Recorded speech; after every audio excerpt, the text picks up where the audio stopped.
The rising waters, the night was dark, and heavy clouds gathered above the villages near the river Ganges. People looked up, hoping the rains would pass, but the sky refused to calm. Within hours, the steady rain turned into a storm, and the sound of rushing water filled the air. Homes built of mud and wood trembled as the river rose higher. Families clung to each other, whispering prayers, wondering if dawn would bring relief or destruction. The water did not wait. It broke through weak barriers, flooded streets, and swallowed the fields that once carried their crops. Children cried as their parents tried to gather whatever they could hold. Old people with trembling legs were lifted onto carts and boats. Everywhere there was fear, yet also an unspoken strength, as neighbors pulled one another from danger. In those desperate hours, stories of courage appeared like sparks in the night. A young boy swam across a street-turned river to save his grandmother. Women held ropes and formed human chains to guide others to higher ground. The flood was cruel, but the spirit of the people refused to collapse. News spread quickly across India. Television screens showed broken bridges, collapsed huts, and crowds waiting for food and dry clothes. Reporters described how thousands were stranded with no shelter, no clean water, and no safety. People watched in silence, their hearts heavy. And somewhere far away, sitting in a quiet office, Sundar Pichai was watching too. He felt a deep pull inside. He remembered his own childhood in India, walking narrow lanes, hearing the monsoon rains hit tin roofs, and watching his parents struggle to provide for him and his brother. He knew the sound of rain could be comforting, but he also knew the fear when it became too much. He could not sit still while his country suffered. As the images played on, Sundar's mind began to race. He thought of the power of technology, the reach of his company, and the ways it could be turned into help. He knew money could rebuild, but he also believed connection and hope mattered more than anything. Within hours, Sundar spoke with his team. His voice was calm but urgent. He said, "We must act now, not tomorrow. People need help today." His words carried both authority and care. The team listened closely, inspired by the clarity in his tone. Plans began forming quickly. Funds were released to trusted organizations on the ground. Technology tools were set up to help families locate missing loved ones. Messages were shared across platforms to raise awareness, to guide donations, and to encourage everyone to stand together. But Sundar knew this was not only about systems and numbers. It was about people, each one facing a night of fear with nothing but faith to carry them forward. Back in the flooded villages, hope felt distant. A man named Arjun sat on the roof of his broken house with his wife and 2 daughters. Their home had been destroyed in minutes. Everything they owned was underwater. As he held his children close, he wondered if the world even knew about their suffering. Yet somewhere deep inside, he told himself not to give up. Hours later, a small boat reached them, carrying volunteers with food, water, and blankets. One volunteer shouted, "You are not alone! Help is coming!" Arjun's eyes filled with tears. It was not just the food, but the message itself that gave him strength. The flood had brought destruction, but it also began to reveal something powerful. Strangers were helping strangers.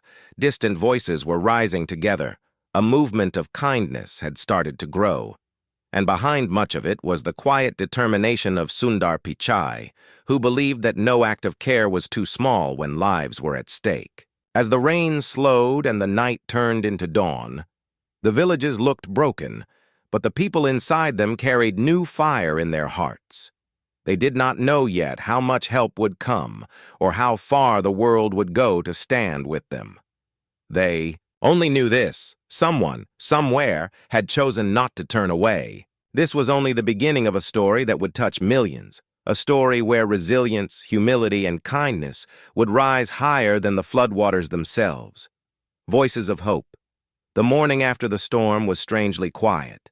The water had slowed, but it was still everywhere, covering fields and streets like a dark mirror. Houses leaned sideways, cattle wandered lost, and families sat on rooftops waiting for someone to notice them.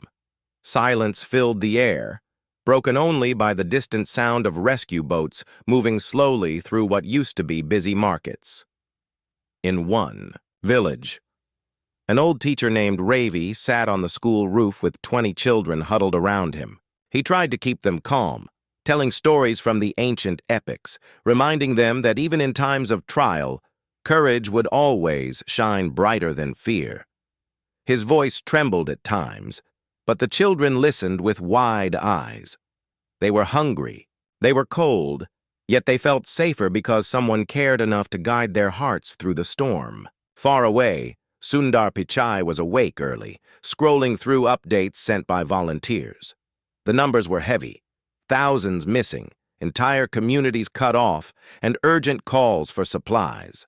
He closed his eyes for a moment, letting the weight sink in, but then opened them with resolve. He told himself, every life saved matters, every single one. He began making calls, connecting leaders, and pushing faster action. On social media, people started sharing simple messages. Donate if you can. Share to spread awareness. Stand with the flood victims. Students who had little money still sent what they could. Shopkeepers gave away food from their shelves. Ordinary citizens who had never spoken to each other before now worked side by side, collecting relief goods. Arjun, the man whose house had been destroyed, reached a small relief camp with his wife and daughters. They were given warm food and a dry blanket for the first time in days. As his little girl ate with trembling hands, Arjun whispered, "We will rebuild, my child. We will not let this break us."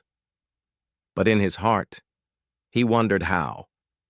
He had lost, not just a home, but the tools for his work, the savings of his life, and the certainty of tomorrow. Still, the camp was filled with stories of survival that lifted everyone's spirits. One woman had carried her newborn through waist-deep water all night, refusing to stop. Another man had rescued 3 strangers he had never met before. People who had nothing still shared whatever little they had. News channels began showing not just the destruction, but also the kindness. They showed images of volunteers pulling boats, of young men carrying elders on their shoulders, of women cooking large pots of food for anyone who was hungry. People, watching at home, felt tears in their eyes, but also a strange pride. India was hurting, but it was also standing together like never before. Sundar's team launched an online platform to help families search for missing loved ones. Within hours, names and messages began appearing. Looking for mother in Patna, searching for brother in Varanasi. Please confirm if anyone has seen my father. It was heartbreaking, yet also a lifeline, because it gave people hope that someone out there was listening. Ravi, the teacher on the school roof, was finally rescued with the children. When they reached the camp, he sat on the ground, tears running down his wrinkled face. He said, "The books are gone, the classroom is gone. But these children are alive. That is enough to start again." His words were repeated across the camp, reminding everyone that survival itself was a victory. That night, under makeshift tents, people whispered about the future. They had no houses, no farms, no shops, yet they had each other. And now they also had the knowledge that someone powerful, someone like Sundar Pichai, had chosen to stand with them. It gave them not just food and shelter, but dignity, the feeling that their lives mattered to the world. As the stars shone above the flooded land, hope began to rise quietly, like a flame that could not be drowned by water. It was fragile, but it was real. And soon, that flame would spread far beyond the villages, reaching millions who had never met, but were now bound by compassion. The unseen battles, the days after the floods, were filled with both relief and struggle.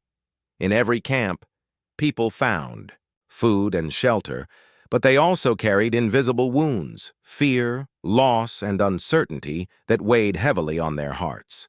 Arjun sat beside his wife under a plastic sheet roof, holding their daughters close as rain continued to fall lightly. They were safe for now, But he kept thinking about the farm he had lost. His crops had been washed away, his animals drowned, and his tools destroyed. He whispered to himself, "How will we survive tomorrow?"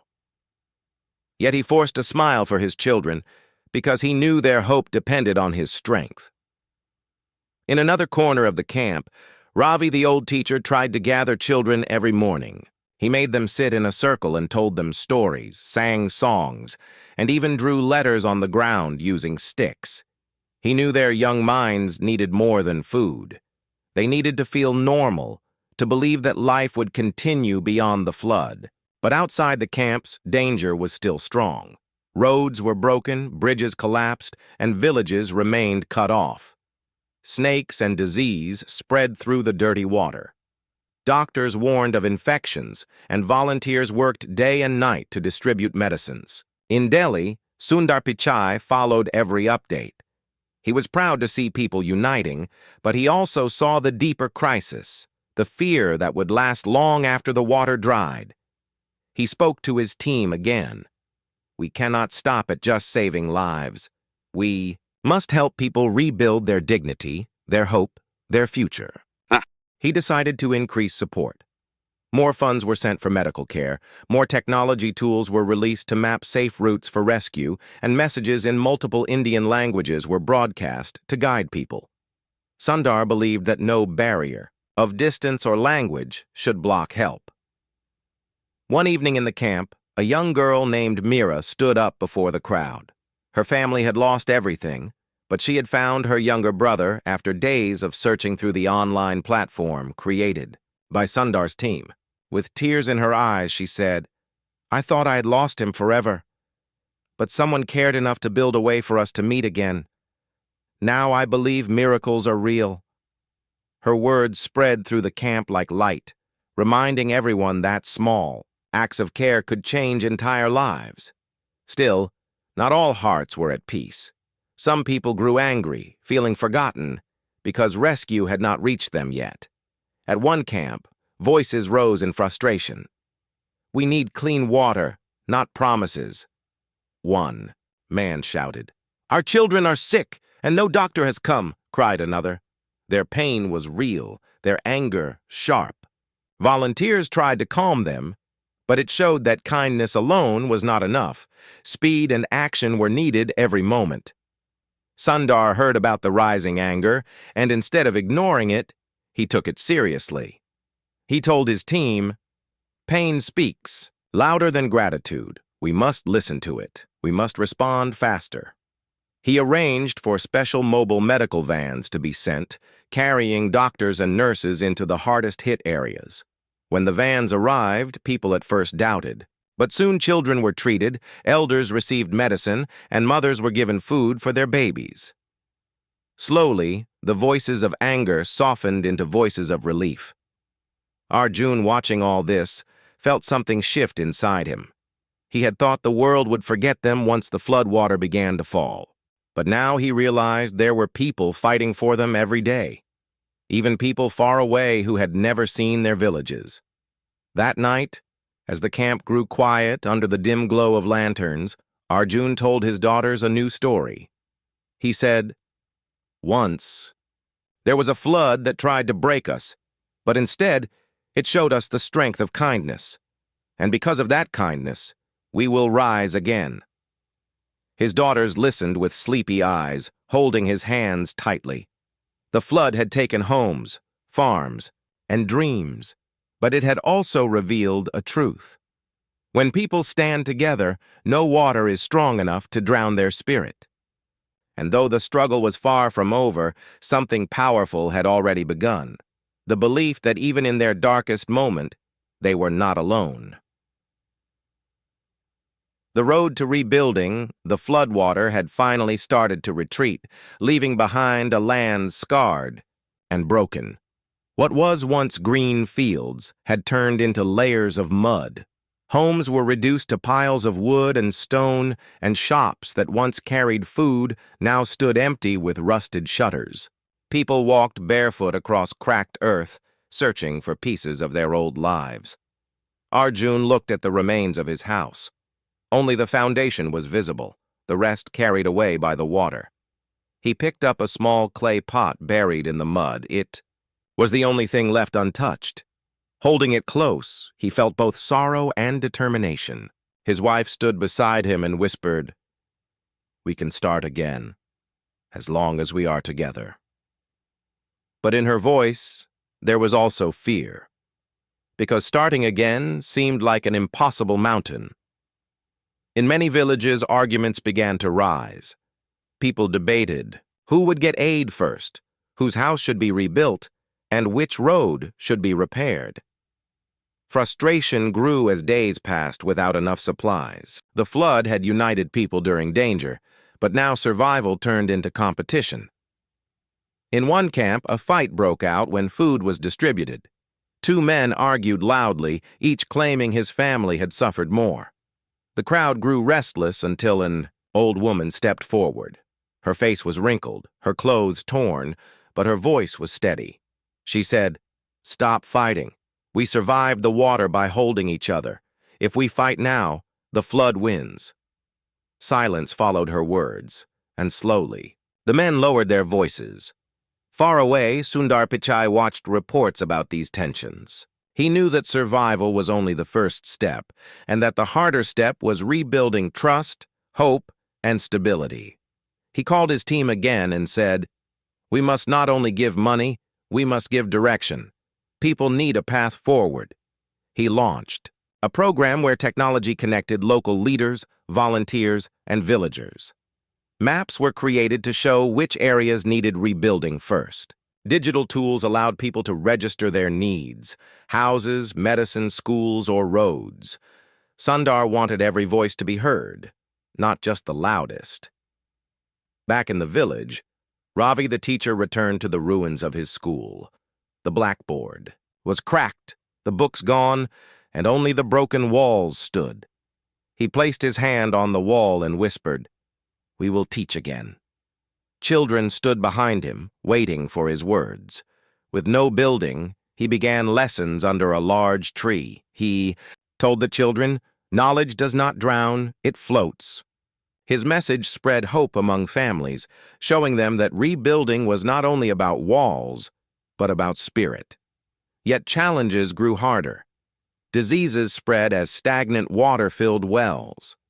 Medical vans worked tirelessly, but many were still sick. Some families lost patience and thought of leaving their land forever. Others lost faith in leaders, thinking no help would last.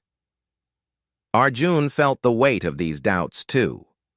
One evening, as he sat near the campfire, a neighbor said, "We will never return to normal. The world has forgotten us."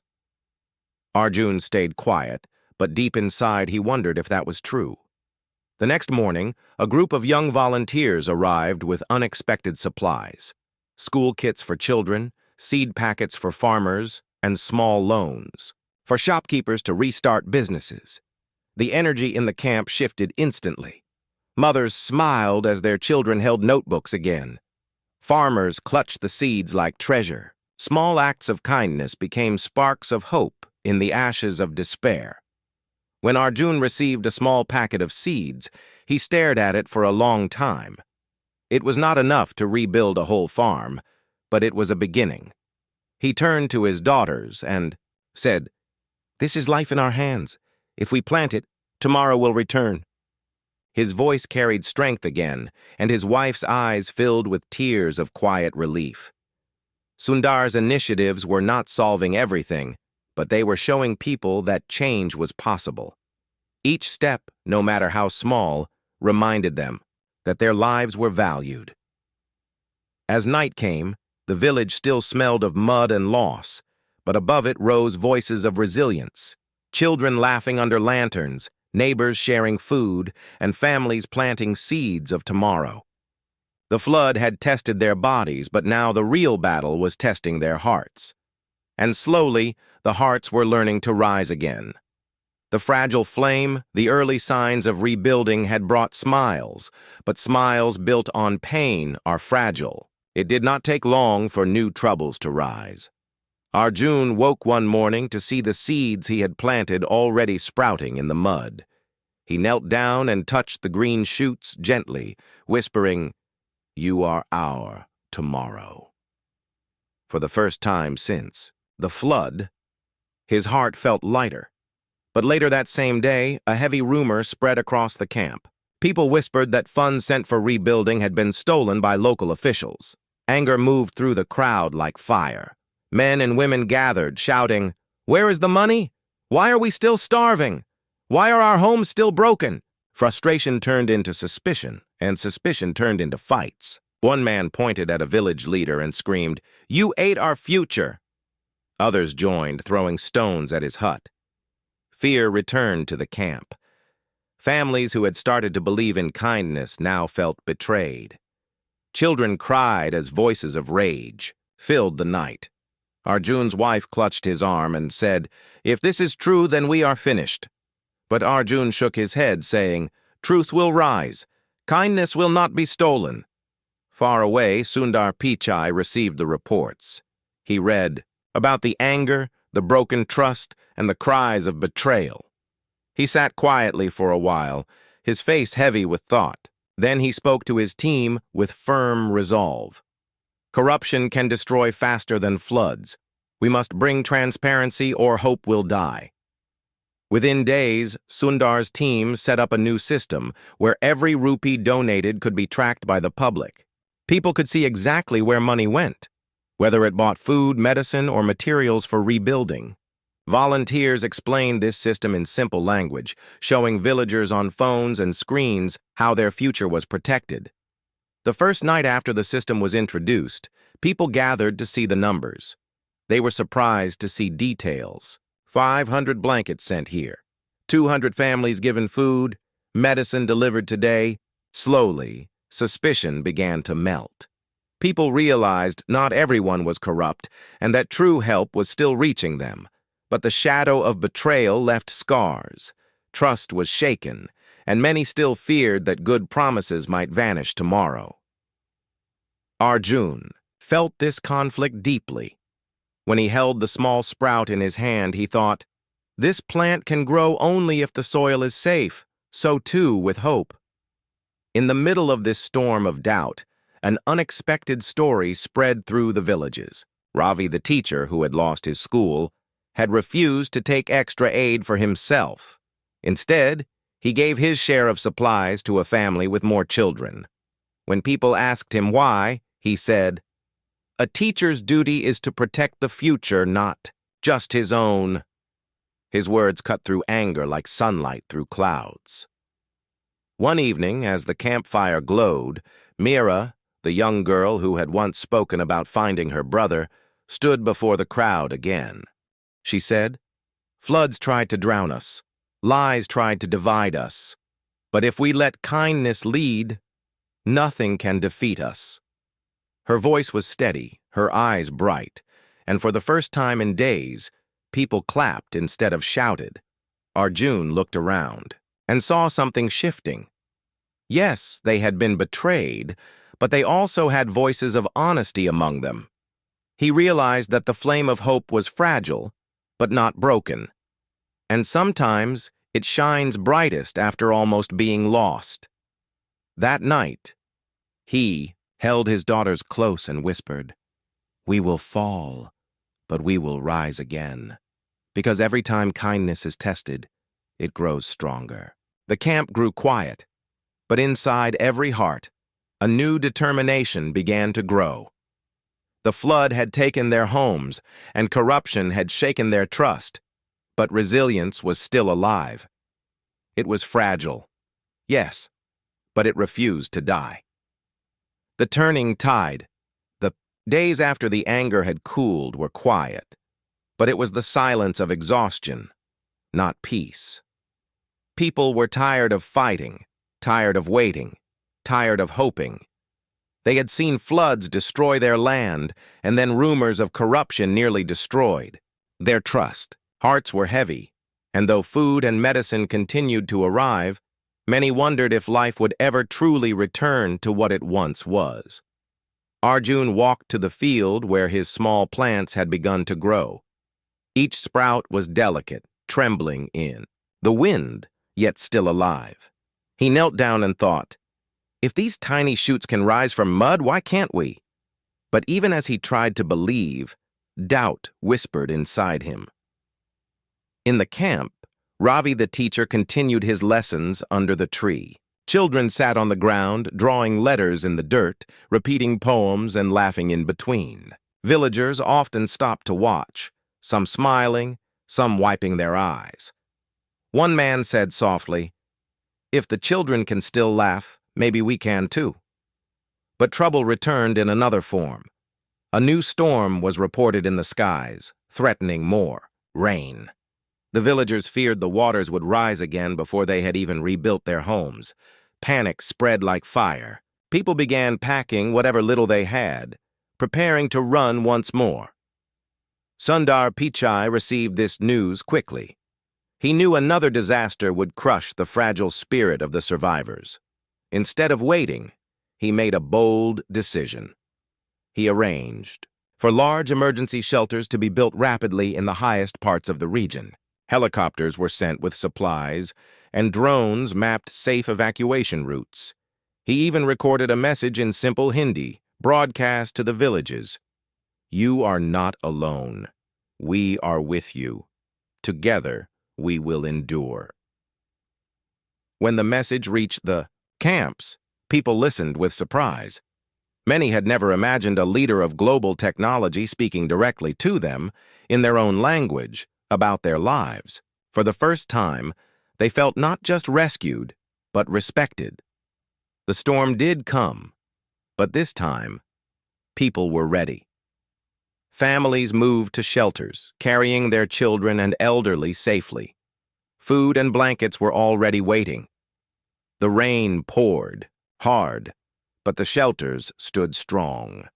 And as thunder rolled, people huddled close, whispering prayers of gratitude, not fear. Arjun looked around the shelter at the faces of his neighbors. For the first time, he saw not only struggle, but unity. People were sharing food, singing songs, and comforting one another. Even in the storm, there was a strange peace. He turned to his wife and said, "This is the difference when help comes. With respect, it does not only save bodies, it saves hearts." The next morning, as the rain slowed, villagers stepped outside the shelters to find that their land was still intact. Their fields were muddy but not destroyed, their crops bent but not lost. They realized that being prepared had saved them, and that someone far away had cared enough to think ahead. News channels across India began showing these shelters, praising the speed and vision behind them. They spoke of Sundar Pichai not just as a leader of technology, but as a man who had remembered his roots. Millions watching at home felt inspired. Students said, "One day we want to be like him." Elders said, "This is what true leadership means."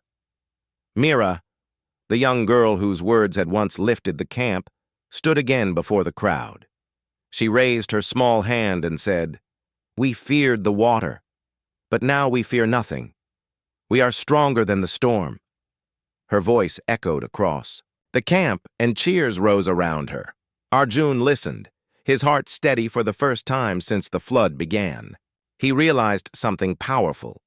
The flood had destroyed their land, but it had also built something new: unity, resilience, and a spirit of kindness stronger than fear. And though the hardest days were not yet over, the tide had begun to turn. The light after the storm, the land that once lay drowned was slowly breathing again. The waters had retreated, leaving behind scars of mud and broken walls, but also leaving behind lessons carved deep in every heart. Life was not the same, and it never would be. Yet in that difference, something new was being born. Arjun stood in his field, where the sprouts had grown taller. The plants swayed gently in the breeze, fragile yet determined. He touched them and whispered, "You are proof that nothing can keep us buried forever." His daughters laughed nearby, chasing each other in the open field, their voices carrying across the quiet village. In the camp, Ravi the teacher now had more than a tree for a classroom. With the support of relief funds, villagers had built a temporary school from bamboo and cloth. It was simple, but inside it was filled with voices of children reciting lessons, their eyes bright with hope. Ravi often told them, "Knowledge is the boat that will carry us out of every flood." Parents who had once feared for their children's future now felt pride seeing them learn again. Mira, the young girl whose courage had inspired so many, became a symbol of resilience in her community. She helped organize children to collect books, to paint signs of hope, and to sing songs in the camp. People began calling her the Little Flame because her spirit lit up even the darkest days. Far away, Sundar Pichai continued to follow every update. When he saw pictures of farmers planting seeds again, of children studying under the bamboo roof, of families rebuilding huts with their own hands, he smiled quietly. He knew his efforts had been just one part of a much larger story. The real heroes were the villagers themselves who had chosen to rise instead of surrender. Yet Sundar's actions had sparked something far bigger than he imagined. His support had inspired other leaders, organizations, and ordinary citizens to step forward. Donations poured in from across India and even from abroad. Students raised funds, celebrities offered their voices, and thousands of strangers gave what they could. A wave of kindness swept through the nation, proving that disaster could break walls but also build bridges. One evening, a gathering was held in the village square. Families came together, lighting small lamps in memory of what they had lost and in honor of what they had saved. The glow of hundreds of flames lit up the night, reflecting on the faces of children, mothers, fathers, and elders. Arjun stood with his family, holding a lamp in his hands. As he set it down, he said softly, "This light is for our past and for our future." Tears filled his wife's eyes, but they were tears of gratitude, not fear. Ravi addressed the crowd, his voice steady. "We have learned that floods can wash away homes, but they cannot wash away courage. Storms can destroy fields, but they cannot destroy hope. When kindness becomes our foundation, no force on earth can bring us down." The crowd clapped, their voices rising in agreement. Children began singing, their voices blending with the sound of the wind, carrying a message that traveled far beyond the village. That resilience, respect, humility, and kindness could defeat even the greatest storm. In that moment, Arjun realized something he would carry forever. The flood had taken everything he owned, but it had given him something greater. The knowledge that people were never truly alone. Somewhere, someone cared, and that care could change the course of lives. The story of Sundar Pichai's support became more than just news. It became a lesson for millions that leadership was not about power, but about compassion. That true, success was measured not by wealth, but by how much hope one could bring to others. And so, the villages slowly rose again. Homes were rebuilt, schools reopened, and fields turned green once more. Scars remained, but they were no longer marks of loss. They were reminders of survival. The flood had tried to drown their world, but instead, it revealed the strength of kindness. And in that strength, India discovered that even in its darkest hour, light could shine, carried by the hands of millions, guided by the heart of one who remembered where he came from.